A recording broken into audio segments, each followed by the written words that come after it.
چار چیزیں ایسی ہیں جس شخص کے اندر پائی جائیں وہ خالص اور پکا منافق ہے۔ اذا تمنا خانہ، جب اس کے پاس امانت رکھی جائے خیانت کرے۔ تو منافق خائن ہوتا ہے، جب بھی امانت رکھی جائے وہ خیانت کرتا ہے۔ اور ہم اس نبی کے ماننے والے ہیں جن کے گھر کے گرد کافروں نے محاصرہ کیا ہے، ننگی تلواریں لیے کھڑے ہیں کہ آج حضور کی زندگی کا چراغ بجھا دیں گے۔ وہ باہر تلواریں لہرا رہے ہیں اور حضور علی کو وصیت کر رہے ہیں کہ صبح ان کی امانتیں واپس کر کے تم بھی مدینے پلٹ آنا۔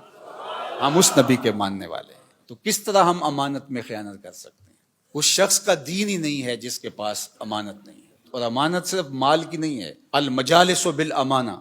اگر کسی مجلس میں کوئی ایسی بات ہوئی ہے تو وہ مجلس تک رہنی چاہیے، باہر اس کو مشتہر نہ کیا جائے، بلکہ تم سے کوئی شخص بات کرے اور بات کرتے ہوئے دائیں بائیں دیکھے تو اس کا مطلب یہ ہے کہ وہ ڈر رہا ہے کہ کوئی اور نہ سن لے، تو اس بات کو بھی آپ امانت کے طور پہ اپنے پاس رکھنے کے پابند ہیں، اس لیے کہ اس نے آپ پر اعتماد کیا اور اس نے آپ کو بتائی اور آپ نے اس کی تشہیر کر دی، تو پھر یہ بدترین صورتحال ہے۔ تو فرمایا مومن کی کیا شان ہے کہ وہ امانت دار ہوتا ہے، اور منافق کی پہلی علامت کیا بتائی؟ اذا تمنا خانہ، جب اس کے پاس امانت رکھی جائے تو وہ خیانت کرتا ہے۔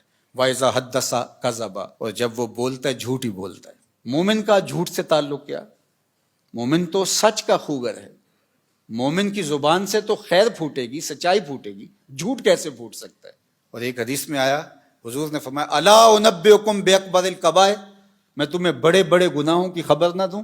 جو بڑے گناہ ہیں ان میں بھی جو بڑے ہیں ان کی خبر نہ دوں؟ تو صحابہ نے کہا کیوں نہیں حضور، ارشاد فرمائیے۔ تو آقا کریم نے فرمایا الاشراک باللہ، اللہ کے ساتھ کسی کو شریک ٹھہرانا۔ پھر ارشاد فرمایا وعقوق الوالدین، والدین کی نافرمانی کرنا، وجلس وکانا متکئا۔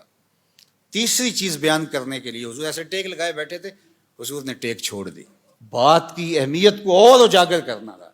اور پھر حضور نے فرمایا الا وقول الزور، الا وقول الزور، الا وقول الزور، اور جھوٹ بولنا، جھوٹ بولنا، جھوٹ بولنا۔ پہلے تو ٹیک چھوڑی اور پھر حضور اتنی بار یہ لفظ بولا کہ صحابہ کہتے ہیں کہ ہمیں بار بار آ رہا تھا کہ حضور اب سکوت اختیار فرما لیں، ہمیں بات کی اہمیت کی سمجھ آ گئی، لیکن حضور بار بار کہتے تھے الا وقول الزور، الا وقول الزور۔ اور شہادت الزور کے لفظ بھی ہیں، جھوٹی گواہی دینا اور جھوٹ بولنا، تو یہ جھوٹ اتنی بری بات ہے۔ اور ہم سمجھتے ہیں کہ یہ فن ہے، جھوٹ نہ بولیں تو سودا ہی نہیں بکتا۔ میں کہتا ہوں جاپان والوں کا کیسے بک جاتا ہے؟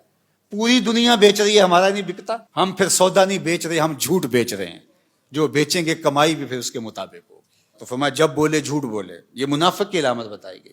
وَإِذَا عَاهَدَ غَدَرَ، اور جب عہد کرے تو عہد کو توڑ دے۔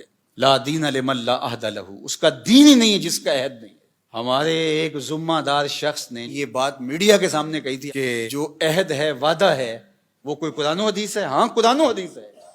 لا دین لمن لا عہد لہ، جس کے پاس عہد کی پاسداری نہیں، اس کے پاس دین ہی نہیں ہے۔